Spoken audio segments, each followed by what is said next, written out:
Who do you think this really does come down to having to impress the American people right now? Is your party, Mike, you guys are not all moving in concert with one another. No, I mean, we lost the last election, so we're having a lot of tough conversations about how we build a new Democratic Party. That'll keep happening until we elevate a new candidate. What I'll tell you, though, is I think both political parties are completely out of touch with the day-to-day lives of most Americans. There's a lot of polling out in the last couple of weeks talking about how frustrated people are with inflation and pricing and housing and things like that. Inflation's at 2%. The GDP inflation's at 2.9%, actually, Harris. It's the GDP just popped to 3%. I mean, we haven't seen that in a very long time. If I could point you to Fox's own polling, Trump is negative 30% on pricing and the inflation. It's as unpopular as Joe Biden ever was. So the American people are pretty frustrated with where their lives are right now. There's a Navigator poll out just this morning or yesterday that has a lot of Americans saying they're worse off than they were 6 months ago. So that is Democratic strategist and Piers Morgan guest Mike Nellis just pissing off MAGA Fox News host Harris Faulkner. She is visibly pissed because she walked right into the dumbest trap imaginable, which is a Fox News poll. He effortlessly used a Fox News poll against a MAGA Fox News host, and that is always delicious. But before we unpack all that, if you end up liking this video and you want to support the channel, please be sure to hit the like, subscribe, and alert bells before you go. All right, friends, it's always good when Fox News hosts get dunked on in real time. Harris Faulkner is just a genuinely terrible person, a MAGA Fox News host, a hypocrite, somebody who grades Trump on a curve, goes for the gotcha, tolerates all sorts of ridiculous stuff from Donald Trump, grades the Democrats on the highest possible standard. And so for Mike Nellis to shut all of that shit down in real time, just a masterclass performance, one of the many reasons why he is a frequent guest on Piers Morgan.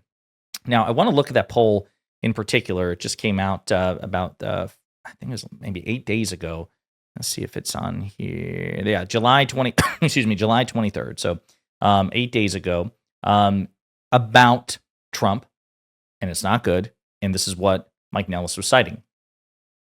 Fox News poll, Trump facing headwinds at 6-month mark. 58% oppose the new budget law, while economic outlook shows uptick. 6 months into Donald Trump's second presidency, the political tea leaves are muddled. That's one way to phrase it. We'll see. Voters disapprove of the job he's doing, dislike his new budget law, and doubt his dealings with Iran are making the U.S. safer. At the same time, ratings of the economy show signs of improvement. Feelings on the direction of the country are inching upward, and Trump's job approval ratings are holding steady, according to a Fox News survey. So listen, it's kind of a mixed bag. Sure, most people don't like him. Most people don't approve of the job he's doing. They actively disapprove. Most people don't like his signature piece of domestic legislation, the big budget deal. They think his foreign policy is not making the United States safer. But, hey, listen, they also don't think that the economy is quite as bad. It's bad, but not quite as bad as it was the month before. I mean, it's kind of the tea leaves are, I mean, Fox's editorialization of their own poll. I mean, again, they are taking, Fox is a really good pollster. I just want to say this. Be it pro-Democrat or anti-Democrat in terms of the poll results, they are a respected pollster. But the editorialization, the description of the results as they try to spin it, I mean, they're trying to put their thumb on the scale. It's pretty obvious. 32% of voters rate economic conditions positively. That's the highest number by 1 percentage point in about a year. On a personal level, 44% rate their financial situation positively, up from 39% in March and 38% in December. Majorities continue to give the economy and their family finances negative ratings. That's not muddled tea leaves. It's just objectively bad for Trump. If you want to say it's getting less bad, but still pretty bad, then that's true. But when you say it's muddled, you're grading him on a curve. While 71% say inflation has caused them financial hardship over the last 8 months, that's the lowest number since 2021 and down from a high of 78% in 2022. The hardship is widespread as large shares of Democrats, independents, and Republicans say they feel it, as do those with yearly income both below $50,000 and with $50,000 and higher. Overall, 56% are dissatisfied with the direction the company is taking. The silver lining is that's an improvement. 68% were dissatisfied at the end of last year, and it was 66% last summer. So again, a majority are disapproving 6 months in of Donald Trump's direction of the country. On the other hand, 44% are happy with the way things are going. As is typical for the incumbent president's party, Republicans are much more likely than Democrats and independents to feel pleased. So again, Trump has not only lost, he obviously was never going to have the Democratic Party. Fair enough, partisanship is real.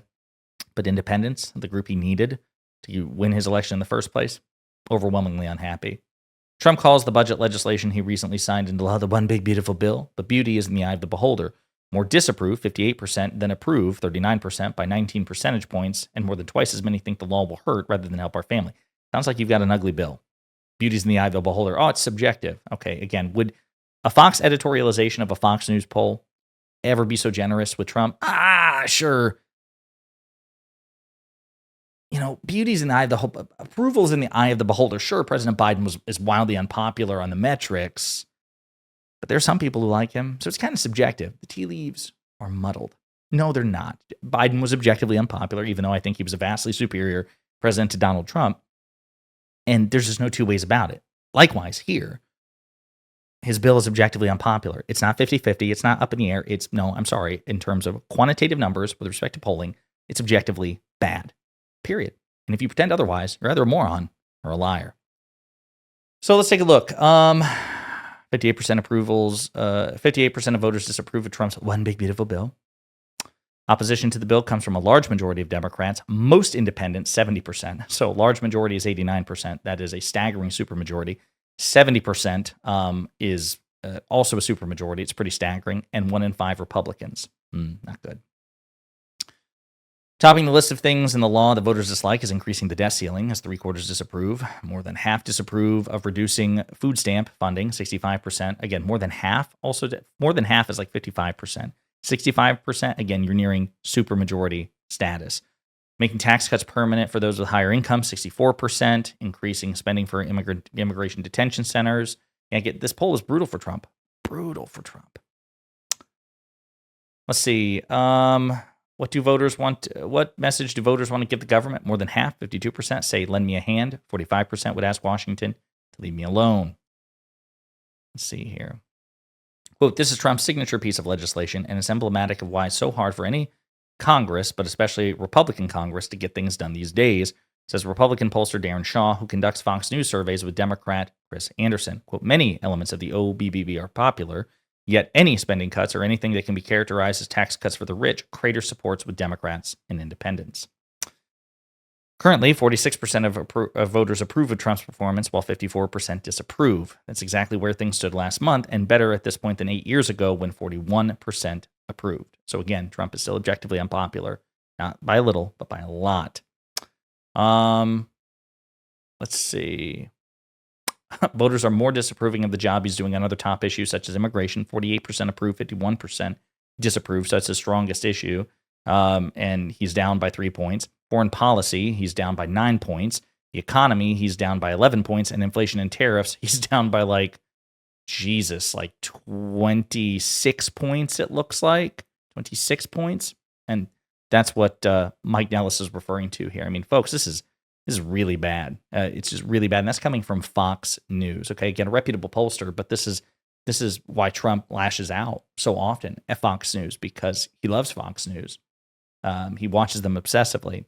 And when they have to report on the hard facts, which they do from time to time, and they're polling, it's almost always bad for him. And he doesn't like that.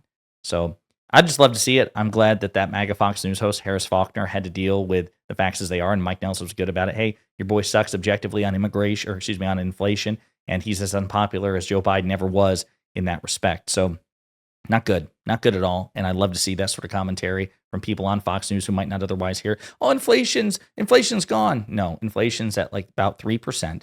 That is actually ticked upwards as a consequence of Trump's tariffs. And when she tried to appeal to GDP for this quarter, Trump also owns the GDP for the first quarter, in which we saw a contraction. Okay. And taken together, that means Trump has an average GDP rate of 1.25%, which in normal times is below average. So again, just Trump is objectively not doing well in the economy, and any attempts to pretend otherwise get laughably shouted down and shut down. So great performance by Mike Nellis. Glad he pointed that out, and it gave us an opportunity to explore a pretty disastrous Fox News poll for Donald Trump. In the meantime, let me know what you think in the comments.